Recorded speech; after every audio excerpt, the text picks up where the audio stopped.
It all started with a purr. A rumbling, comforting purr that filled my tiny apartment. Mittens, my ginger rescue, wasn't just a pet. She was family. She'd been with me for 5 years. A constant companion through thick and thin. A furry shadow that always seemed to know when I needed a cuddle. Eurodee found her as a stray. A shivering ball of orange fluff huddled in a cardboard box behind the grocery store. Eurodee quickly became my world. Her playful antics and unwavering affection a balm to my often lonely existence. I never imagined she would one day save my life, proving that the bond between humans and animals can transcend the ordinary, can reach into the realm of the miraculous. Little did I know, a terrifying event was about to test the strength of that bond. That night, I felt unusually tired. An overwhelming fatigue settled upon me, a heaviness that made even the simplest tasks seem monumental. I remember collapsing onto the sofa, the familiar warmth of Mittens nestled beside me. I drifted off to sleep, unaware of the silent menace lurking just beyond my bedroom door. The gas leak started subtly, a faint whisper in the otherwise quiet night. The scent was almost undetectable at first, masked by the familiar smells of home, the lingering aroma of coffee, the faint scent of lavender from my pillow spray.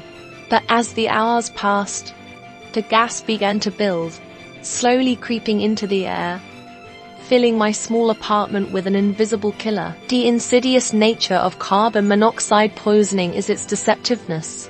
There's no dramatic explosion, no flashing lights. You're a silent thief, stealing your breath, stealing your life, one insidious breath at a time. The symptoms were subtle at first. A slight headache, a feeling of disorientation. I dismissed them, attributing them to exhaustion. But as the concentration of gas increased, the symptoms grew worse. I became increasingly disoriented, nauseous, and my breathing became labored. My body felt heavy, my mind clouded, the edge of consciousness slipping away with every labored breath. I vaguely remember struggling to breathe, a growing panic tightening, icy grip around my chest. The world began to fade, the edges blurring, the sounds muffling. My body was shutting down, the invisible enemy slowly suffocating me in my own home. It felt as if I was sinking into a deep, dark, dreamless sleep, sleep from which there might be no awakening. In my final moments of lucidity, a terrifying thought pierced through the fog of unconsciousness. I was alone, but Mittens wasn't alone, and she wouldn't let me be. My amazing cat, sensing something was terribly wrong, began to act strangely. She started meowing insistently, a usual gentle purrs replaced by frantic cries. She pawed at my face, her claws lightly scratching my cheek, nudging me, trying desperately to rouse me from my slumber. This wasn't the playful Mittens I knew. This was a creature driven by primal instinct, a fierce protector fighting for the life of her human. The persistent meowing and insistent pawing finally broke through the haze of unconsciousness. I woke with a gasp, my lungs burning, my head throbbing. The air felt thick, heavy, suffocating. Confusion warred with terror as I struggled to understand what was happening. Then the smell hit me, a sharp, acrid odor that burned the back of my throat. The realization hit me like a ton of bricks. A deadly, silent killer had almost taken my life. My instincts kicked in. I stumbled out of bed, my legs shaky, my vision blurry. I managed to dial emergency services, my voice barely a whisper. The operatory convos was a lifeline, guiding me through the next steps. The words a beacon in the encroaching darkness. But even as I relayed my situation, I knew I needed help urgently, and time was slipping away.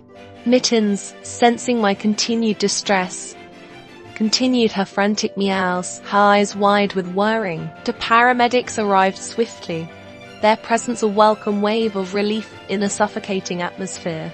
They immediately recognized the severity of the situation, swiftly evacuating me and taking the necessary steps to ventilate the apartment. The air outside felt crisp and clean, a stark contrast to the noxious fumes I had been battling.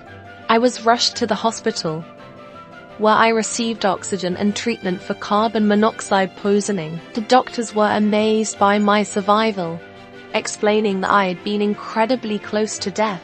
They credited my quick thinking and the timely arrival of the paramedics. But I know the truth. My life was saved not just by luck or medical intervention, but by the unwavering love and loyalty of my extraordinary cat. Mittens, my little ginger guardian, had sensed my peril and fought to awaken me, pulling me back from the brink of death. Mittens is more than just a pet to me. She's a hero.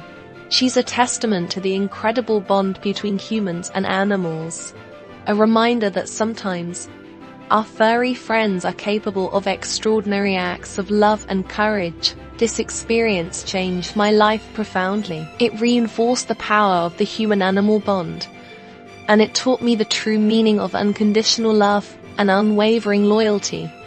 You're a story I will cherish forever. Why you're a story of a miraculous rescue, a testament to the extraordinary capabilities of a seemingly ordinary ginger cat.